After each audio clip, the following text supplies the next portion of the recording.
ఈరోజు కూటమి ప్రభుత్వం అన్ని వర్గాలని మోసం చేసిన విధంగానే రైతులను కూడా మోసం చేయడం అనేటువంటిది దుర్మార్గమైనటువంటి సందర్భం.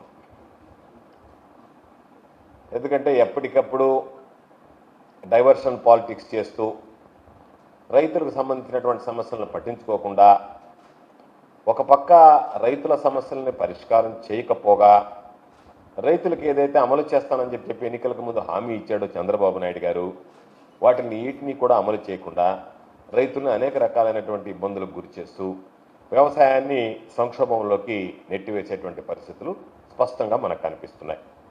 ఈరోజు దాదాపుగా వ్యవసాయం అనేటువంటిది సంక్షోభంలో కూరుకుపోయింది. రైతు అనేటువంటి వాడు అన్నదాత అప్పుల పాలయ్యాడు.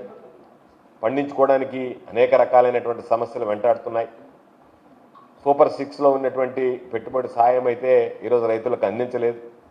ఇటువంటి నేపథ్యంలో అనేక రకాలైనటువంటి ఇబ్బందులు పడుతూ చివరికి ఏదో ఒక విధంగా పండించుకున్నటువంటి ధాన్యానికి గిట్టుబాటు ధర లేకపోవడంతో గత్యంతరం లేక మరో మార్గం లేక రైతులు ఆత్మహత్యల వైపు మొగ్గు చూపించడం అనేటువంటిది ఇది నిజంగా దురదృష్టకరమైనటువంటి పరిణామం. అనేక రకాలైనటువంటి సమస్యలు రైతులను వెంటాడుతున్నాయి. వరదలు ఒక పక్క వస్తున్నాయి, భారీ వర్షాలు ఒక పక్క చూస్తున్నాం, మరొక పక్క వర్షాభావ పరిస్థితుల్లో కొన్ని ప్రాంతాలు కరువుతో ఈరోజు అలమటించేటువంటి పరిస్థితి కనిపిస్తుంది. వీటికి సంబంధించి ఏదైతే ఉపశమనం కలిగించడానికి అనేక రకాలైనటువంటి మార్గాలు ఏదైతే ఉన్నాయో గత ప్రభుత్వంలో వైఎస్ఆర్ కాంగ్రెస్ పార్టీ ప్రభుత్వంలో జగన్మోహన్ రెడ్డి గారు సమర్థవంతంగా ప్రవేశపెట్టాడో పెట్టుబడి సహాయం కావచ్చు, ఆ రోజు దాన్ని వైఎస్ఆర్ రైతు భరోసా అన్నాం. చంద్రబాబు నాయుడు గారు మాత్రం అన్నదాత సుఖీభవ అని చెప్పి పేరు పెట్టాడు. బీమా పరిహారం కావచ్చు, బీమాకు సంబంధించినటువంటి ప్రీమియం చెల్లించడం, ఆ బీమాకు సంబంధించినటువంటి పరిహారాన్ని రాబట్టి రైతులకు చెల్లింపులు చేపట్టడం, అదేవిధంగా కరువు సహాయం కావచ్చు. ఇవేవి కూడా ఈరోజు ఈ ప్రభుత్వంలో అందించాలనేటువంటి ఆలోచన కానీ అందించాలనేటువంటి తాపత్రయం కానీ ఎక్కడ రైతులను పట్టించుకోవాలనేటువంటిది కనిపించడం లేదు. దీనికి ఈరోజు పరాకాష్ఠ ఏమిటి అంటే వైఎస్ఆర్ జిల్లాకు సంబంధించి నిన్న నాగేంద్ర వాణి అనేటువంటి రైతు దంపతులు కన్న బిడ్డలతో సహా ఆత్మహత్య చేసుకోవడం అనేటువంటిది ప్రతి ఒక్కరిని కూడా కలిచివేసింది. ఈరోజు ఒకసారి చూస్తే ఇప్పటి వరకు కూటమి ప్రభుత్వం అధికార గణాంకాలు 95 మంది అన్నదాతలు ఆత్మహత్య చేసుకున్నారు అని చెప్పి ప్రకటించడం జరిగింది. ఈ దాదాపుగా వచ్చినటువంటి ఈ 6 నెలల 7 నెలల కాలంలో దాదాపుగా. అయితే ఈ రోజునటువంటి లెక్కల ప్రకారం దాదాపుగా అనధికారికంగా చూస్తే 95 అధికారికంగా ప్రకటించిన ఈరోజు 150 పైచిలకు ఈరోజు వాటికి సంబంధించి ఆత్మహత్యలు జరిగాయనేటువంటిది క్షేత్రస్థాయిలో వెల్లడైనటువంటి విషయం. అయితే ఈరోజు ఒక పక్క ఆత్మహత్యల్ని తొక్కిపెడుతూ ఆత్మహత్యల గురించి రైతు ఆత్మహత్యల గురించి పట్టించుకోకుండా ఒక పక్క రైతుల మీద కపట ప్రేమ వలకపోసినట్టుగా కపట నాటకం ఆడుతూ ఈరోజు వాళ్ళందరూ చనిపోతే లేదు వాళ్ళు వ్యవసాయం వల్ల చనిపోలేదు, వాళ్ళ ఒక వ్యక్తిగత కారణాల వల్ల చనిపోయారని చెప్పి మాట్లాడేటువంటి దౌర్భాగ్యమైనటువంటి పరిస్థితులు ఈరోజు కూటమి ప్రభుత్వంలో పెద్దల ద్వారా వాళ్ళ నోళ్ల ద్వారా రావడం అనేటువంటిది నిజంగా సహించరానటువంటి విషయం. ఒకసారి చూస్తే చంద్రబాబు నాయుడు ఏ రోజు ముఖ్యమంత్రిగా ఉన్నా వ్యవసాయానికి సంబంధించి రైతులకు సంబంధించి అవి నిజంగా పాపం దుర్దినాలుగానే ఆలోచించాల్సినటువంటి పరిస్థితి ఉంటుంది.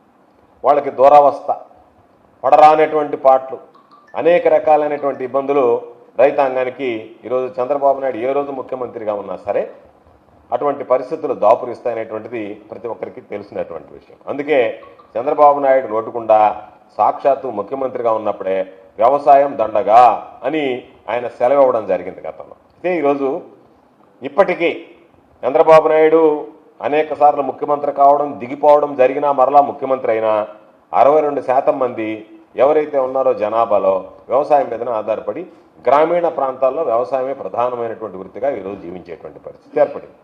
నేను పరిశ్రమలు తెచ్చాను, ఆర్థికంగా ఎంతో పురోగతి తీసుకొచ్చాను, ఎంతో ప్రగతి సాధించాం అన్ని రంగాల్లో అని చెప్పినా దానికి సంబంధించినటువంటి ఆ వ్యవసాయం, ఆ భూములు, వాటికి సంబంధించినటువంటి ఆదాయం, దాని మీద ఆధారపడేటువంటి కుటుంబాలు మాత్రం దాదాపుగా 62% మంది ఈరోజు వ్యవసాయమే ప్రధానమైనటువంటి వృత్తిగా ఈరోజు పనిచేసేటువంటి పరిస్థితి దాని ద్వారా ఉంది. అటువంటి అన్నదాతల్ని వెతలకు గురి చేస్తూ వ్యవసాయాన్ని నిర్లక్ష్యం చేస్తూ వాళ్ళు ఆత్మహత్యలకు సంబంధించినటువంటి ప్రేరేపిస్తే దానిలో ప్రభుత్వ వైఫల్యం స్పష్టంగా కనిపిస్తుంది. చంద్రబాబు నాయుడు ఎందుకు ఆత్మహత్యలు ఎప్పుడు ఎక్కువ చెప్పడంటే, ఆత్మహత్యలు ఎక్కువ చెబితే ఒకవేళ నిజంగా దురదృష్టకరమైనటువంటి సంఘటన జరిగి ఆత్మహత్యలకు రైతులు పాల్పడితే వాళ్ళని ఉదారంగా ఆదుకునే ప్రయత్నం చేయాలి. చంద్రబాబు నాయుడు ఆత్మహత్యలను తొక్కి పెడతాడు. కారణం ఏమిటంటే, ఆత్మహత్యలు ఎక్కువయ్యాయి అంటే ప్రతిపక్షాలు కానీ ఇంకా మిగతా ప్రజల దృష్టిలో, ఈ సమాజం దృష్టిలో చంద్రబాబు సమర్థవంతంగా పనిచేయలేదనేటువంటి నాకు అపప్రద వస్తుందేమో, దానివల్ల రైతుల ఆత్మహత్యలను అణగదొక్కేస్తే సరిపోతుంది. వాటిని తొక్కేస్తే ఎక్కడ కూడా ఆత్మహత్యలు వెలుగు చూడకుండా, వాటిని బయటికి రానివ్వకుండా, ఎక్కడన్నా పత్రికల్లో వచ్చినా ఎవరన్నా ఘోషించినా లేదు వ్యక్తిగత కారణాలతో జరిగాయి అనేటువంటి కలరింగ్ ఇచ్చి తప్పించుకోవాలనేటువంటి ఆలోచన చేస్తాడు తప్ప, కనీస సాయం అందించాలనేటువంటి ఓ మానవతా దృక్పథంతో కూడా రైతుల పట్ల చంద్రబాబు నాయుడు గారు ఎప్పుడూ వ్యవహరించినటువంటి పరిస్థితి లేదు. ఒక్కసారి చంద్రబాబు నాయుడు ఆలోచన విధానం చూస్తే, ఉమ్మడి ఆంధ్ర రాష్ట్రం ఉన్నప్పుడు ఆనాటి కాంగ్రెస్ ప్రభుత్వంలో ₹1,00,000 రైతులకి ఆత్మహత్య జరిగితే వాళ్ళకి ఆ రోజు ₹1,00,000 పరిహారం ఇచ్చేటువంటి వాడు. చంద్రబాబు నాయుడు తర్వాత ముఖ్యమంత్రి అయిన తర్వాత ఎంత దౌర్భాగ్యం అంటే, అదే చంద్రబాబు నోటితోనే ₹1,00,000 పరిహారం ఆశించి రైతులు ఆత్మహత్య చేసుకుంటున్నారు అని చెప్పి రైతులను కించపరిచేటువంటి విధంగా అవహేళనగా మాట్లాడినటువంటి సందర్భాలు ఉన్నాయి. ఆ తర్వాత దాన్ని దాదాపుగా 2003 వచ్చేటప్పటికి చంద్రబాబు ఇచ్చే పరిహారాన్ని కూడా ఆపివేశాడు. ఇవ్వాలని అనిపించలేదు, ఇవ్వలేదు. తర్వాత 2014లో మరలా ఈ పరిహారాన్ని పునరుద్ధరించే క్రమంలో చంద్రబాబు నాయుడు ముఖ్యమంత్రి అయిన తర్వాత ఒక 1,50,000 లెక్కన దాన్ని ఇస్తానని చెప్పి 2015 ఫిబ్రవరి 18 వరకు, 2014లో ముఖ్యమంత్రి అయిన తర్వాత 2015 ఫిబ్రవరి 18 వరకు ₹1,50,000 రైతులకు ఇచ్చాడు. ఆ తర్వాత దాన్ని నేను 5 లక్షలకు పెంచుతున్నానని చెప్పి, దానిలో ఎంత దుర్మార్గం అంటే, నేను 5 లక్షలకు పెంచుతానని చెప్పి ₹1,50,000 ఆ రైతు కుటుంబాలకు సంబంధించి వాళ్ళు బకాయిలు ఉంటే ఆ బకాయిలు చెల్లించేస్తారు. కాబట్టి ₹1,50,000 బకాయిలకు వెళ్ళిపోతాయి. ఆ రైతు కుటుంబం ఉన్నటువంటి బ్యాంకులకు కానీ ఎక్కడన్నా బకాయిలు ఉంటే వాటిని చెల్లించేస్తారు. అయిపోయింది. ₹3,50,000 కూడా నేరుగా నేను ఇవ్వను, నేను ఫిక్స్డ్ డిపాజిట్ చేస్తే దాని మీద వచ్చే వడ్డీతో మీరు బతికితే భవిష్యత్తులో మీ అవసరాలకు సంబంధించినటువంటి తీరాల్సిందే తప్ప రైతుల్ని, ఆ కుటుంబాన్ని, చితికిపోయినటువంటి ఆ కుటుంబాన్ని, ఆత్మహత్య చేసుకున్నటువంటి ఆ కుటుంబాన్ని వెంటనే ఆదుకోవాలనేటువంటిది ఎక్కడా కూడా కనిపించినటువంటి నేపథ్యం లేదు. ఒక్కసారి మనం చూస్తే 2014 నుంచి 2019 వరకు దాదాపుగా 5-6 వేల మందికి పైచీలకు ఆత్మహత్యలకు పాల్పడితే చంద్రబాబు నాయుడు ప్రభుత్వం ఆ రోజు గుర్తించింది కేవలం 1,223 మందిని. ఆ 1,223 మందిలో కూడా వీళ్ళు రైతులు ఆత్మహత్య చేసుకున్న, వ్యవసాయానికి సంబంధించినటువంటి సందర్భంలో వీళ్ళు ఆత్మహత్యలకు పాల్పడలేదు, వ్యవసాయంలో నష్టపోయి పాల్పడలేదని చెప్పి కేవలం 450 మందికి ఆ రోజు ₹20,12,00,000 కౌలు రైతులకు ₹1 కూడా ఇచ్చినటువంటి సందర్భం లేదు. కేవలం ఈ 450 మందికి ₹20,12,00,000 ఇచ్చి చేతులు దులుపుకున్నటువంటి నేపథ్యం చంద్రబాబు నాయుడు గారిది.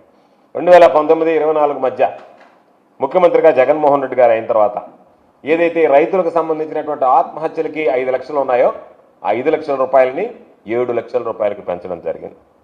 ₹7,00,000 పెంచడంతో పాటు వీటికి సంబంధించి ఎక్కడ కూడా గతంలో నేను చెప్పినటువంటి ఏదైతే 1,223 మంది చనిపోతే 450 మందికి మాత్రం ఇచ్చి చేతులు దులుపుకుంటే, జగన్మోహన్ రెడ్డి గారు మరలా ఆయన ప్రభుత్వం ఏర్పడిన తర్వాత 2019లో చంద్రబాబు ప్రభుత్వంలో జరిగినటువంటి అన్నిటి మీద కూడా వెరిఫై చేయండి, ఆధారాలు సేకరించండి, వాళ్ళందరికీ కూడా పరిహారం ఇద్దామని ముఖ్యమంత్రి అయిన వెంటనే చేసినటువంటి ఆలోచన ముందున్నటువంటి ప్రభుత్వం. చంద్రబాబు నాయుడు గారికి జగన్మోహన్ రెడ్డి గారికి ఉన్నటువంటి తేడా, మీ ప్రభుత్వంలో చేశారు, మీ ప్రభుత్వంలో అది చేశారని చెప్పి వెళ్ళడం తప్ప, ఏదన్నా గత ప్రభుత్వంలో ఒక పొరపాటు జరిగితే వాటిని సవరించాలి కానీ గత ప్రభుత్వంలో ఇవ్వనటువంటి దాన్ని ఇవ్వాలనేటువంటి ఆలోచన చంద్రబాబు జీవితంలో ఎన్నడూ చేసినటువంటి సందర్భం లేదు.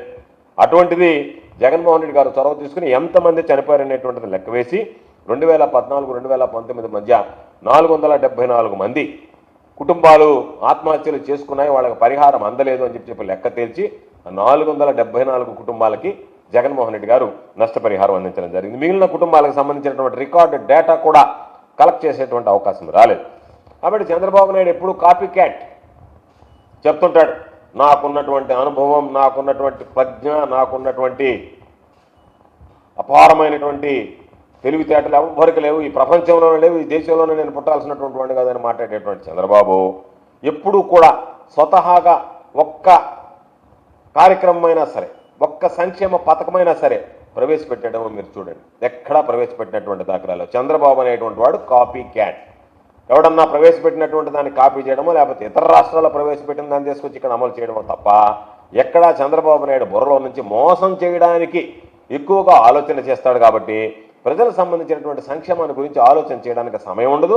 ఆ ఆలోచన చేయాల ప్రజలకు అనేటువంటి ఆ ఆలోచన శక్తి కూడా చంద్రబాబు నాయుడుకి లేదు. అందుకనే ఈరోజు అందరినీ గతంలో చూసాం, కాంగ్రెస్ పార్టీ రుణమాఫీ చేస్తే నేను వస్తే రుణమాఫీ చేస్తానని 2014లో అధికారంలోకి వచ్చిన తర్వాత ఎన్ని రకాలైనటువంటి నిబంధనలు విధించి రైతులకు ఇవ్వడానికి డబ్బులు మనసు రాక రైతు రుణమాఫీ పేరుతో మోసం చేశాడు. ఈరోజు మరలా జగన్మోహన్ రెడ్డి గారు రైతులకు పెట్టుబడి సాయం ఇస్తుంటే లేదు, జగన్మోహన్ రెడ్డి గారు ఇచ్చేటువంటిది 13,500, నేను 20,000 రూపాయలకు పెంచుతానని చెప్పి దాని పేరు కూడా అన్నదాత సుఖీభవ అని చెప్పి ప్రకటించాడు. ఇచ్చినటువంటి పరిస్థితి లేదు. ఈ పెట్టుబడి సాయం కూడా జగన్మోహన్ రెడ్డి గారిని చూసి కాపీ కొట్టి జగన్మోహన్ రెడ్డి గారు 13,500 ఇస్తే నేను 20,000 ఇస్తానని చెప్పి ప్రకటించాడు తప్ప చంద్రబాబు నాయుడికి అటువంటి ఆలోచన, అంత అనుభవజ్ఞుడైనటువంటి చంద్రబాబు నాయుడికి రైతుల పట్ల ఉదారంగా వ్యవహరించాలనేటువంటి ఆలోచనే రాకపోవడం అనేటువంటిది ఈరోజు రైతాంగం మొత్తం గమనించాలనేటువంటిది ఈ సందర్భంగా తెలియజేస్తున్నారు. కాబట్టి చంద్రబాబు అన్ని రంగాల్లో కూడా జగన్మోహన్ రెడ్డి గారు రాగా రైతులను ఆదుకోవడంలో విఫలం చెందాడు. అకాల వర్షాలు వచ్చినా సరే, వరదలు వచ్చినా సరే, నష్టపోయినటువంటి రైతుల గురించి ఆలోచన చేసేటువంటి పరిస్థితుల్లో లేడు. ఏదైనా సరే జగన్మోహన్ రెడ్డి గారి హయాంలో ఎవరన్నా వర్షాలు వచ్చి వరదలు వచ్చి నష్టపోతే అదే సీజన్లో ఇన్పుట్ సబ్సిడీ ఏదైతే ఉందో ఆ సీజన్ ముగిసే లోపలనే రైతుల ఖాతాలో జమ చేసేటువంటి ఒక విధానాన్ని తీసుకొచ్చాడు. ఈరోజు చంద్రబాబు నాయుడు గతంలో బకాయిలు పెట్టి వెళ్ళిపోయాడు. గతంలో ముఖ్యమంత్రిగా ఉన్నప్పుడు మరలా ఈరోజు కూటమి ప్రభుత్వంలో కూడా రైతులను ఆదుకోవాలనేటువంటి ఆలోచన చేసేటువంటి పరిస్థితి.